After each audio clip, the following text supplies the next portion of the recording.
Hello, friends. Welcome to the Particularly Peculiar podcast. My name is Taylor. And my name is Christian. It is. Always has been. As a lot of you listening probably know by now. Yes. Hopefully. As we say it every time. Yes. All right, you guys. We are recording this on Father's Day. Mm-hmm. So, happy Father's Day to all the fathers out there, including my wonderful husband. Represent. Happy Father's Day. Thank I love you. I love you. And we hope you all have a great Father's Day. It's beautiful weather in Iowa. Still, luckily, like we've been pretty lucky the past few weeks. It has been a wonderful weekend of sunny, 80 degree, a little bit of 90 degree weather. Yeah, but it's been really nice, like nice and breezy too. Yesterday we spent like 3 hours walking around the zoo. Mm-hmm. I am burnt. Yes, we are all a little burnt. Even used sunscreen. Yes, we did. We slathered it all over all of us and our children. Slather. And our oldest got, he said, I'm a little burny on my shoulders. So, A little burny. We'll be calling him Bernie from now on. Anyway, you guys, there has been some strange things that we have seen since we last spoke to you. I'm sure a lot of people have seen this one. Where did you see the picture of that? Was it just on Instagram? Yep, I just happened to be on Instagram and saw the picture. Okay, so I'm sure a lot of you have seen it then too. It was this strange figure caught on camera at the Amarillo Zoo in Texas. It almost looks like it's like walking on two legs, but it looks like it has a fox or a dog body like on top. Wolf-like head, yeah. And it even looks like it has a tail. Yeah. Like where if it was standing, say if your dog stood up on put their hands up on their paws on your shoulders, not their hands, Your that'd be dog's weird. hands. If they put their paws on your shoulders, like where you see their legs are standing up and then there's a tail, and that's what it looks like. But it's way higher up. Like it looks like it would be the torso of a human. And that's where the tail is coming off of, would be like the tailbone of a human. And then the top, it looks like a wolf head, basically. Yes. Obviously, it's just a shadow. So you can't actually make out features. But it's just so weird. The like zoomed out, I've seen a lot of pictures where it's like zoomed in just on it and it's super grainy and weird. Yes. But if you look at the original picture, because it's behind a fence, right? I believe so. I don't know which side of the fence it's on, I guess, but yeah, I believe it was outside of a fenced area of the zoo. And it seems like a fairly clear picture, really. How big did it look in comparison to the fence? Like, is there anything around it to like compare to? I don't think so. I think it's just the fence and then. And it was also at night, so creature. It's not like there's a lot of stuff you can see around it. In case you haven't seen it, we'll try to get a picture of it up onto our Instagram. Yeah, we'll try and post it to our Instagram. But the good thing is, I believe that the Amarillo Zoo, once they saw that on their cameras and all of that, they did report that no animals were hurt that night, that they saw that creature or anything. I mean, who knows what it even was? It could have been a person walking past the zoo just dressed very oddly, I mean, we don't know, but luckily no animals were hurt and it didn't get into the enclosures as far as we know, so that's good. He was just checking out the zoo. Hey, you know what, just a late night visitor. I'm the kind of person who would probably walk around the zoo at night. Man, see what they're up to. Would it be weird, like with no lights? Well, I guess they're probably not like out and about, just like a flashlight, and I guess they might probably bring like some walk of them in. up. Yeah. Well, I guess I would hope they would. That'd be interesting, though. I'd walk around the zoo at night. Not like around the outside of it, probably. See all the sleeping babies. Yeah, that'd be so fun. Which, I mean, we obviously just said we went to the zoo yesterday. So we love going to the zoo. We do it every year with the kids. We have one a couple hours away. So it's a little trip to go to the zoo. But we love to go every year. Absolutely. We love animals. And we saw so many cute baby animals. There was a few. They were so precious. Okay. So another strange story I saw was in Brazil, a woman had some dental work done. And shortly after, her husband, she was there too. And I'm pretty sure she was holding a baby or like a young child. And they started screaming at the receptionist there and started destroying the office, claiming that they implanted a microchip into this lady's teeth. And I'm So like, weird. they said to listen to them. So, I'm like, why would they care what you have to say? What are you up to? What? Well, And I'm sure they probably have some, I want to say, either mental health issues or some drug issues. Yeah. I mean, What led them to believe that this happened? Like, you would think that right. something happened, I assume, while they were at home. Something happened that they then thought there was a microchip in there, or did they just hear some conspiracy theory and then now they just bought Well, into it, or what? Like, what right. happened? But it's also like if they thought anything like that would be possible before, like she probably wouldn't have consented to go in and Right. have her teeth worked Yeah. on. So yeah, it's very confusing. I'm not sure why. I'm not really sure what happened. I don't know. I saw it. Weird. Maybe I'll look into it a little bit more before next time and we can kind of talk about it a little bit Sure. more. But yeah, I just saw it and I was like, what in the world? I mean, Yeah. I am definitely one for conspiracy theories. They're fun. But putting stuff in our teeth and things like that, like just at a regular dentist appointment, I'm not that far. Right.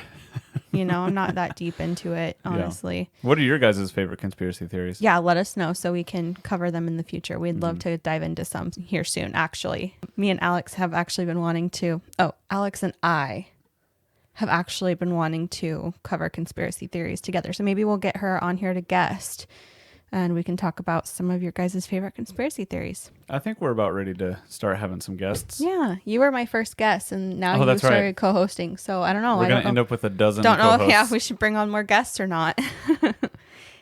So we decided to kind of bookend the Asylum two-parter, and we decided to go into depth about an asylum history and hauntings.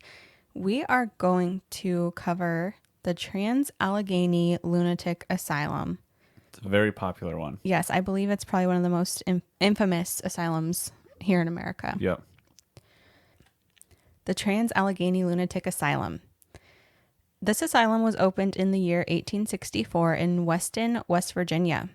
Construction initially started in 1858. There were African American prisoners that began the first work on the asylum.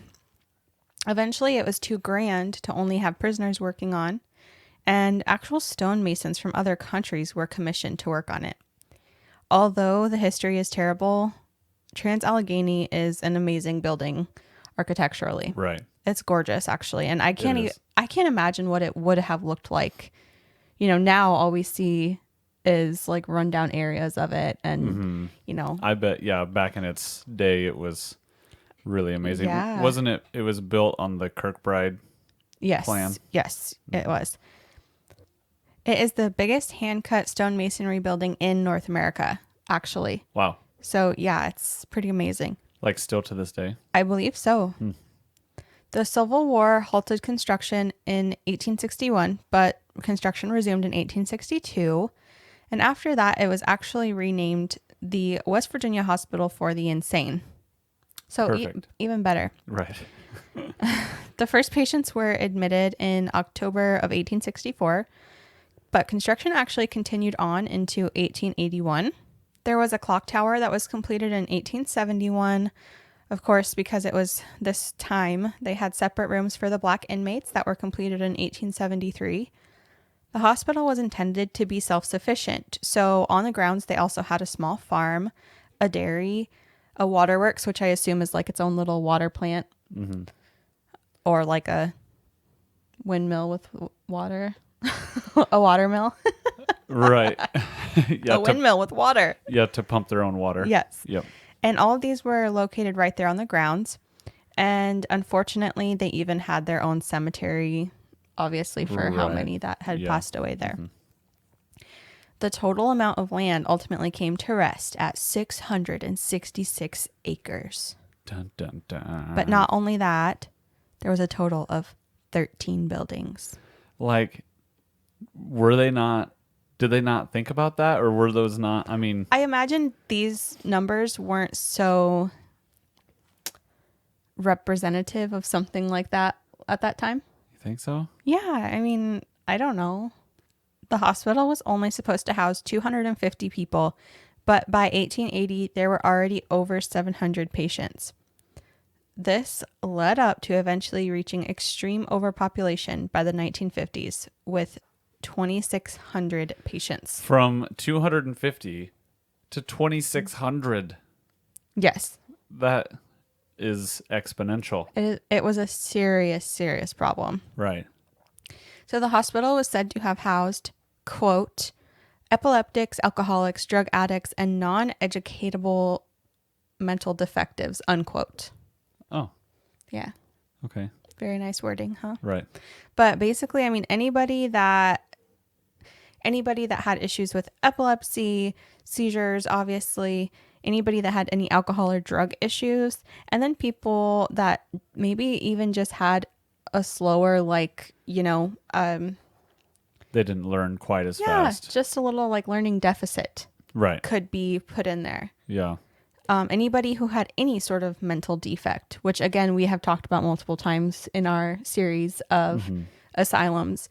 So anybody really could have been tossed in there, which obviously that is what led to the extreme overcrowding. Yep. Everyone just saw it as a great opportunity to get rid of the people that, they couldn't handle, couldn't deal with, or didn't want to deal with. didn't want to. Yeah. Yeah. Trans-Allegheny found itself to be home for the West Virginia Lobotomy Project in the early 1950s in order to control the issue of overcrowding. So by the 1980s, the population had dwindled and eventually a new mental hospital was built.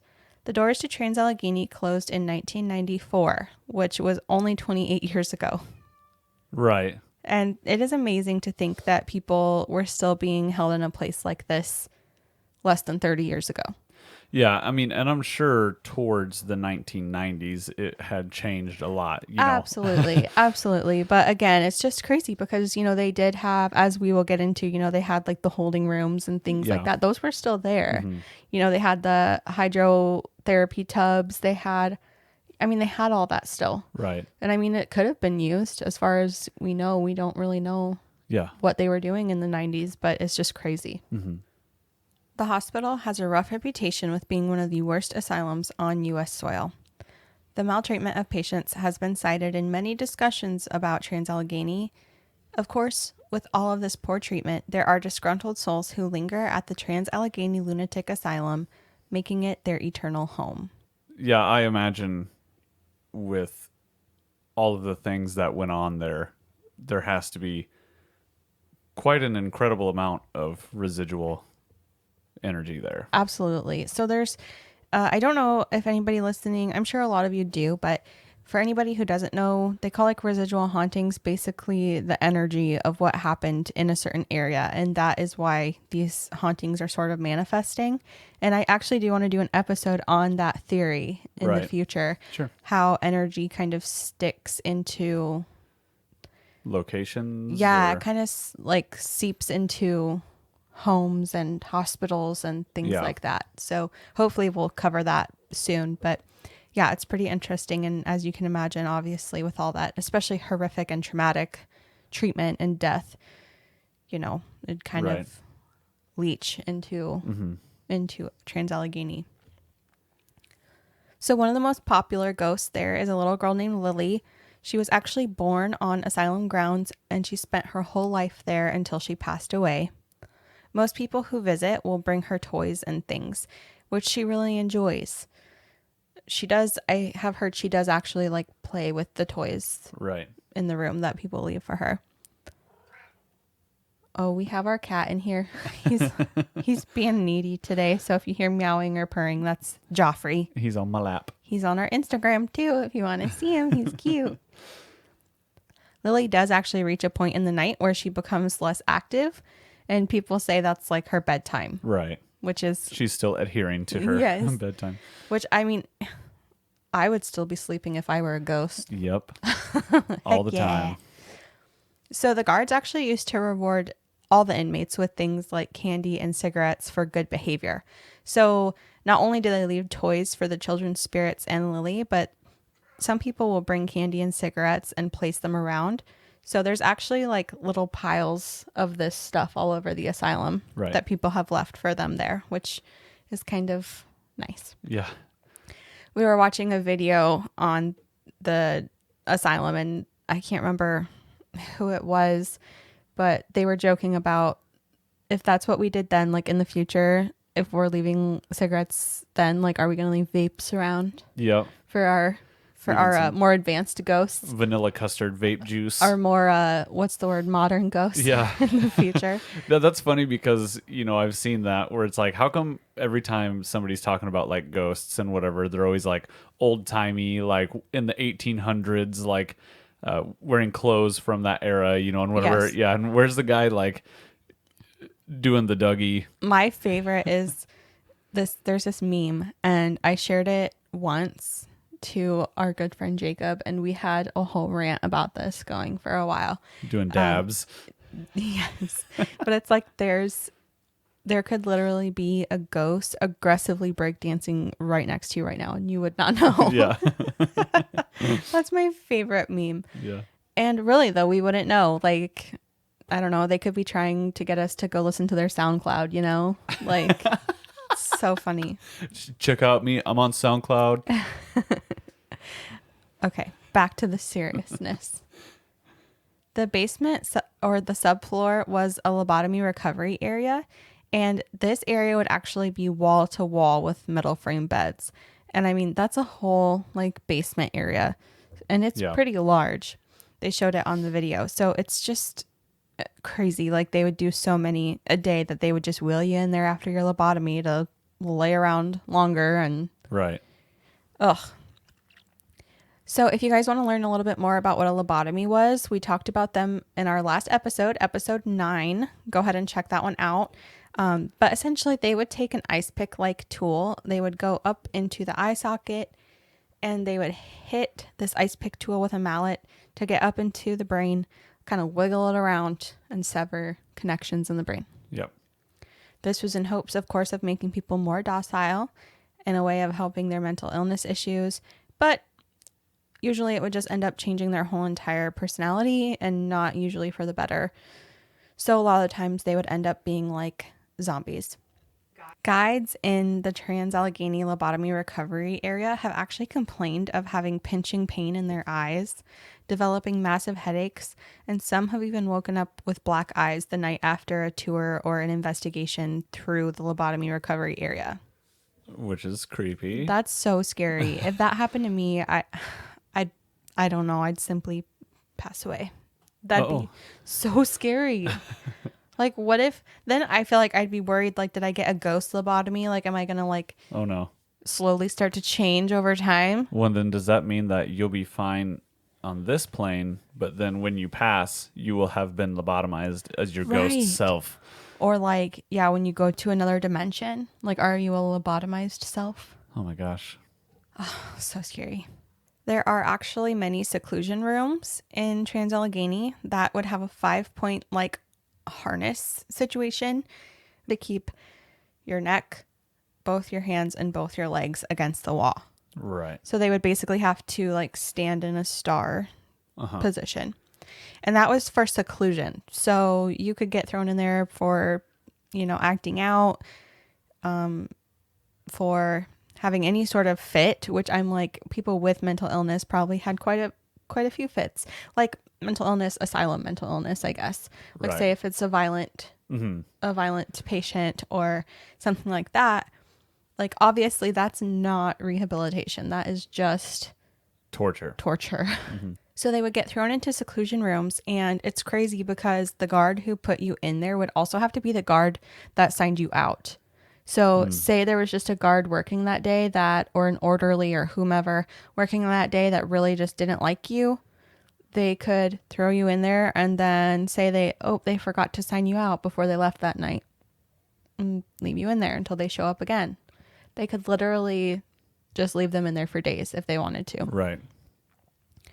So a lot of the time it wasn't even used for seclusion. It wasn't even used as a form of restraint. It was actually used to just punish someone because they wanted to. Using their power for not great things. Right.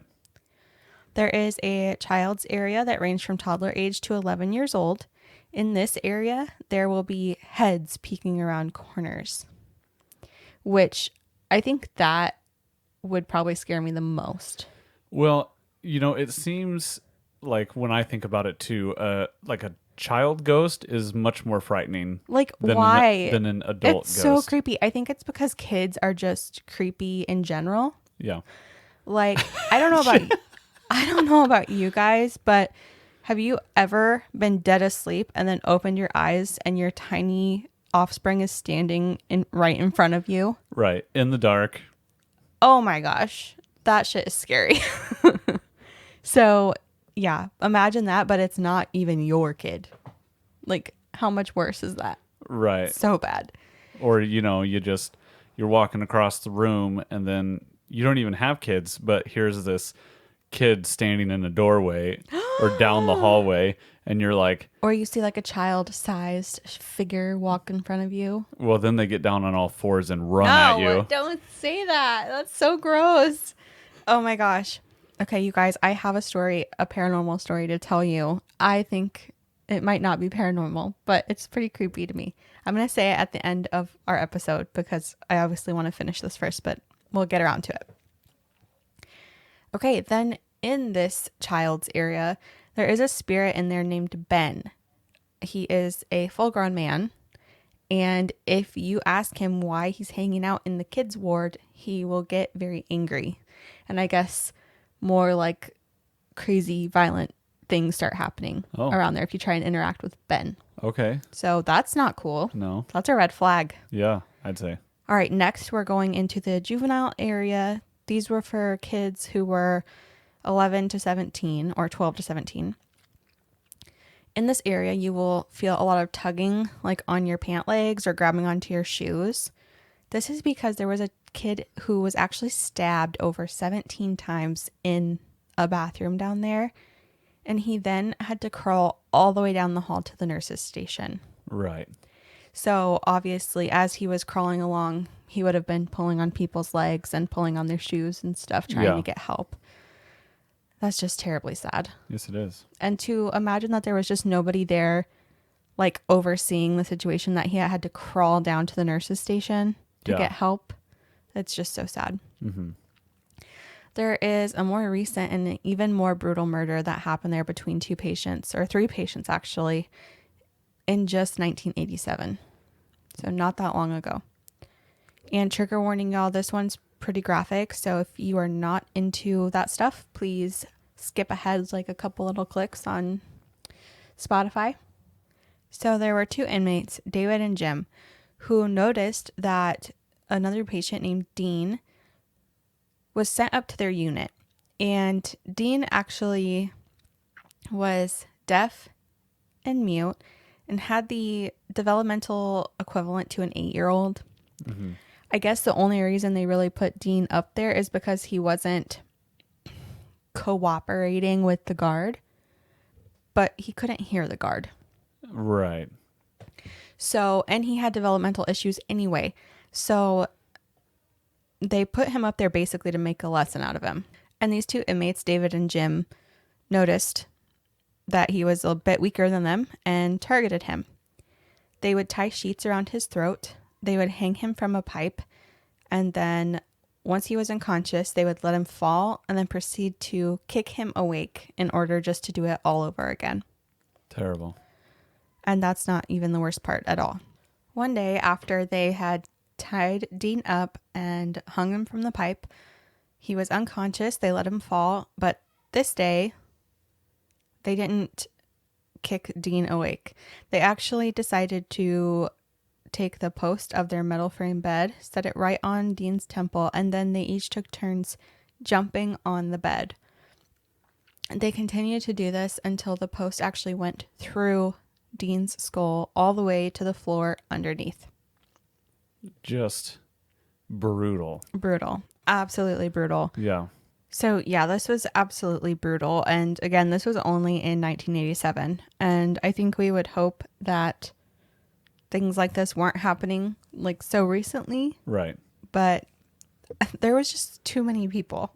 Yeah, there's no way that you could keep a handle on that many Yeah, and I mean, where they sent Dean was probably the more violent area as Yeah. well. So honestly, there was probably a lot of guards that didn't want to work that area Right. because it was so violent. And this gym inmate actually, I believe, was someone that a lot of people avoided because he would pretty much just, if anyone was in his way, he would take them down. Yeah. So it's like, I don't know, it's so sad. And I just can't believe that a guard or an orderly, whatever they were called, honestly, I don't know, actually put this poor Dean in that situation. Yeah. It's just so sad. Mm-hmm. But Dean does enjoy toys and coloring books to be brought to him. So if anybody visits Trans-Allegheny, be sure to take something there for Dean because they do still do tours. They do both historical tours, ghost tours, and I believe you can also stay overnight. Right. Still. Yeah. Which would be intense. Yeah, it would be very intense. Like, I really at least want to take a tour. Yeah. We should try someday when we get over to West Virginia, I agree. which we have an excuse to. So we should just go. Mm-hmm. We have family over there. We do. So the next creepiest thing, I think, besides the little kids running around, is there are reports of something humanoid that crawls down the halls, but then it will also crawl up the walls and onto the ceiling. Right. Gross. I literally just got chills like down my back thinking about that. Yeah. Ew. It reminds me of, remember the movie Mama? Oh, yeah. That's like what it reminds me of. Do you remember when they like look down the hallway and the little kid is like running on all fours like you said earlier? Yes. But it like makes me think of that, but then it just like keeps going. Up the walls Up and the across the wall. ceiling. And like I bet they move like all like fast and distorted, you know? Like they do in movies. Ew, so gross. I feel like I would just like pass out immediately. I know. Just from like sheer terror. What would you even be thinking in that moment? Like where does your mind go? I don't And then know. I'd it's be getting the completely- hell out of there wherever I am. A lot of it, I think, also is like completely dark. I don't know 100%, but I think it's really dark. So it's like, and it's so big. Like, where would you even start running to get away from something? Depending on what floor you're on, the nearest window. Yeah, for real. So there has been also reports of growling, red glowing eyes, touching on the back of people's necks. And there is, of course, an abundance of shadow figures. And then some people will hear sirens or alarms going off that aren't really going off. I believe they don't have like any of the alarms in there anymore that are like the loud siren alarms. Right. So if you hear something like that, you shouldn't be hearing that. So in 1999, all 4 floors of the interior were damaged by several city and county police officers who were playing paintball in there. Okay. 3 of them were actually fired after the incident. It was abandoned at that time. So I'm like, was this like a city outing for the police officers or like... It was probably just some buddies, you know, they were like, hey, let's go out to the Trans-Allegheny, you know, it's shut down. Like they just really Right. love them some paintball. And they're like, yeah, they're very serious about their paintballing. yeah. And they're like, it'd be awesome to just run around inside of here Which and it play would, paintball. It would be awesome. I mean, But also like... are they wrong? They're not wrong. It would be awesome. But also like you're destroying... Yeah. History Yeah. And and a beautiful building. yeah, really. The hospital was eventually auctioned off on August 29th, 2007, and it was bought by Joe Jordan. He was the highest bidder at $1.5 million. Bidding started at only $500,000. Right. So, So cheap. yeah. Joe Jordan had then begun maintenance projects on the former hospital grounds. And in October of 2007, a fall fest was actually held at Trans-Allegheny or Weston State Hospital. There are currently, like I said, guided historic and paranormal daytime tours, but there are also evening ghost hunts and paranormal tours as well. Fun. Yes, absolutely. The main building of the asylum, which is known as the Kirkbride after the Kirkbride, Architectural yes, theory. now holds several rooms that serve as the museum. Located on the first floor, there are paintings, poems, and drawings made by patients that were in art therapy programs.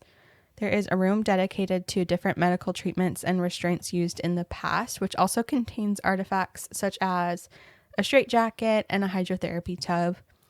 The tour guides actually dress in clothes that resemble the 19th century nurse outfits, which included a blue dress, white apron, white cap, and white shoes. The shorter historical tour allows visitors to see the first floor of the Kirkbride, while the longer historical tour allows visitors to see all 4 floors, the apartments for the staff, the morgue, and the operating rooms. Aside from the historical tours, there are 2 paranormal tours. They both start as the sun sets. The shorter tour lasts around 2 or 3 hours. The longer tour is actually overnight with the option of having a private tour. Trans-Allegheny has been featured on several paranormal TV shows, including, of course, Ghost Hunters on Sci-Fi and Ghost Adventures on Travel Channel. Love us some Zach Bagans. Zach Baggins. It has also been the subject of many podcasts and YouTube videos. So this is actually what I watched that I referenced the vape joke. It was the TFIL overnight tour, which there are a bunch of guys that do paranormal investigations on YouTube. They're pretty funny. So that is where I got a lot of information about some of the ghosts that are there and some of the incidents that are currently happening. There are tons of resources to look into, not only the history of Trans-Allegheny, but also the ghosts who still dwell there. So that's all we have for today. Yeah. That was it. Yeah, that's kind of a good, quick little look into the Trans-Allegheny Hospital. But I mean, there is so much more. Right. I feel like I say that every time, but I'm serious. Like, I could just be doing research for forever if I wanted to. We have to call it somewhere. Yeah, we have to kind of decide how in depth we want to go into each area and, you know, how long we're going to spend on one topic. How much we're going to keep digging into it, basically. Right. Yeah. So, I mean, if you're interested in looking at more, like you said, there's a ton of information out there. And it's really a cool look into that whole topic. Yeah, and it absolutely. really it encompasses a lot of it. Yeah, it encompasses a lot of what we have even talked about these last 2 episodes before this. So yeah, it's just amazing. All right, you guys, that was our 10th episode. Number 10. Yeah, which is pretty crazy. And these Tuesdays just keep coming. Yes, absolutely. Which I am very glad for. We haven't missed one yet. No. If anyone has ever been to Trans-Allegheny or any other asylums or gone on any cool ghost tours, anything like that, let us know. You can do so by going to our website at www.particularlypeculiar.com and submitting your stories on our contact form. All of our socials are on there as well. There's also a link to offer support to our podcast through donation. Yep. So if you guys would like to do that, feel free to click that link there, and we would very deeply appreciate any support we can get. Absolutely. Again, we hope to have merch coming to you all very soon. Yep. And as soon as we do, we will let you know. Keep your eyes peeled. Remember to rate, review, subscribe, like, comment, whatever it is you can do on your platform. The stuff. Make us popular. Yes, please. And make us proud. Make us proud. Our peculiars. Thanks so much for listening. We appreciate you all so much. We will see you again soon. Until next time, our peculiar people.